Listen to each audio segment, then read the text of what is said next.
Performance, innovation, tradition, showcased at their very best in the Maxi Yacht Rolex Cup. As one of sailing's most revered regattas gets underway in spectacular fashion after a delayed start due to some extreme weather, good things come to those who wait. Mixing spectacular coastal racing with the intensity of windward leeward racing, the turquoise waters of Sardinia's Costa Smeralda play host to 6 classes and over 40 yachts.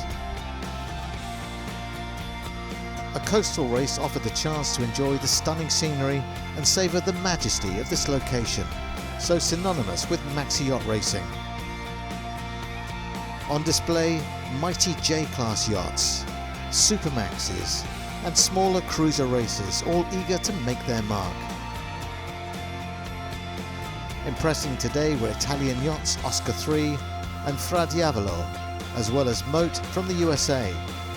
Meanwhile, 2 classes were involved in close quarters racing on a windward leeward racetrack. The 10 fastest boats contesting the all-new Rolex IMA Maxi One World Championship. 2 closely fought races sent Deep Blue to the top of the championship leaderboard as they returned to the Yacht Club Costa Smeralda. Successful day for the boat's navigator and crew. Good day for us. We're in a nice spot on the score. We need to have patience and go one day after the other and just try to do our best.